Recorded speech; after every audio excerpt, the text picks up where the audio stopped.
Hello, everybody. I put together a little example of a geography in my backyard presentation that I wanted to go over, and just to sort of give you an idea of what your presentation might be like. I just put this together really quickly this afternoon, so it's not quite as polished as I would normally have it, but I think it's pretty good. And so anyway, this is my sample geography in my backyard presentation.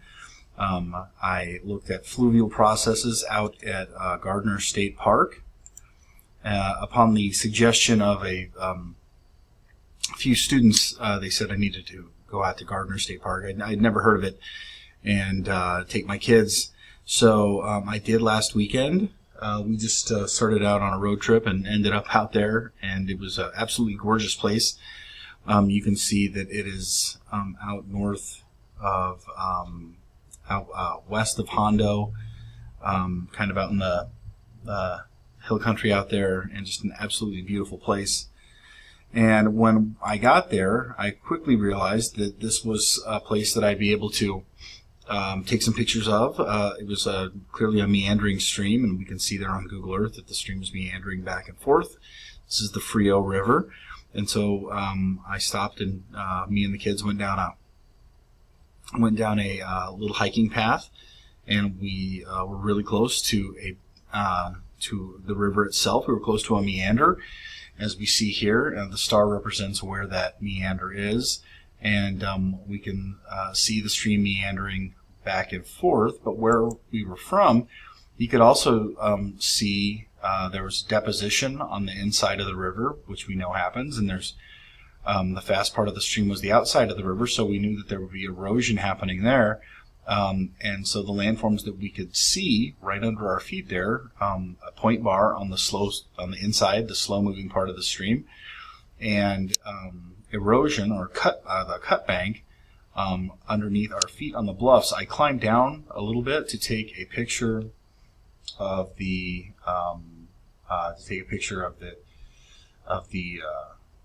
bluffs underneath me here, and that was a little bit dangerous. I don't recommend that you do that, and my kids were scared. You can see that there's a lot of erosion there. You can also see that the river is down quite a bit. The formation of that cut bank there happens only when the river really, really floods to get up that high. But I did a little research and found that this river floods quite a bit. And so here is a picture of the river when it flooded a few years ago. And from where we stood on the at the bluff there at that particular meander, I could look down and see these really big rocks in the stream. And it was clear that those rocks at one point were part of the bluff I was standing on.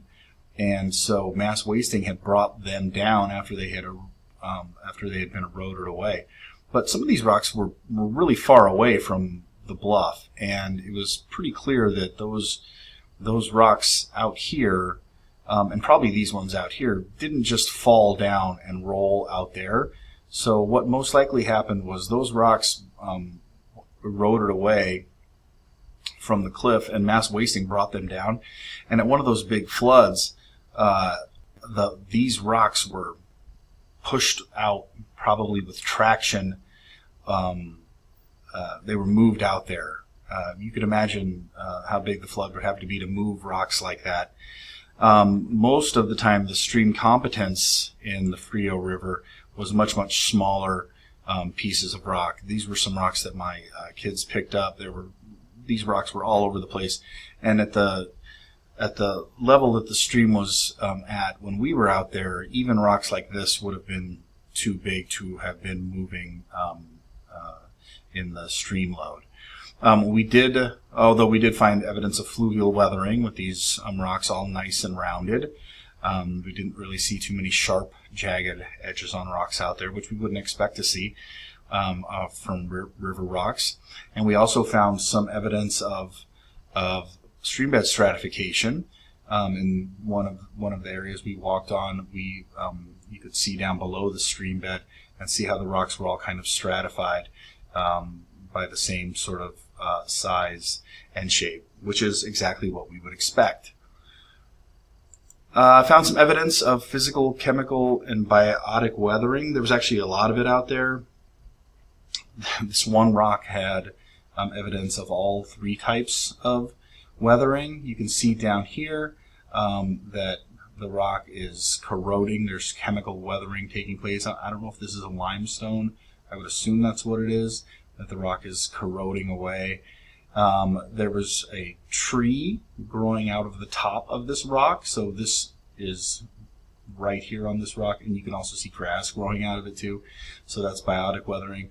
And the rock was also breaking apart. I couldn't get a good picture of that, but there were rocks like this all around it, clearly nice sharp rocks that had broken off of other rocks, probably as a result of frost wedging.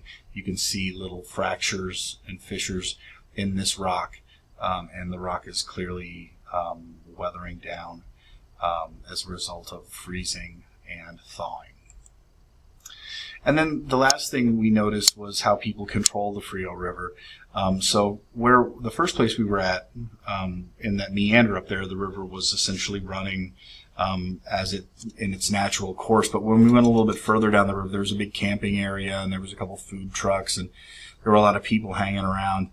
And so we noticed that there had been a little sort of a dam that people had built, and the reason that people do this is to slow the river down, to decrease the slope. So what they do is they build this little dam, and then they fill it in with some concrete and rocks and all sorts of stuff. And the result of that is that for a while, the river will run nice and slow and be nice and smooth, and there's no rapids, and people can take out those little pedal boats, and they can go swimming in here, and it's nice and calm and everything like that. So people tend to like that. So in the state parks, obviously, the state wants to control the river. So we see there's a lot of fluvial processes going on out there at Gardner State Park. I didn't make this a 5-minute presentation because I'm not being graded for it. You obviously would want to, make sure that you're only going 5 minutes. I'm sure I went a few minutes over. And then on the way out, we were stopping at stream beds because my kids were so into this project at this point, and we saw this massive steer standing in a stream bed. There were actually 2 or 3 other ones standing back here, but this guy was not too pleased with us. That was about as close as I wanted to get. He looked like he was about to charge at me. Anyway, I hope this helps. If you have any questions at all, obviously let me know. And good luck, and have a great weekend, okay? Bye-bye.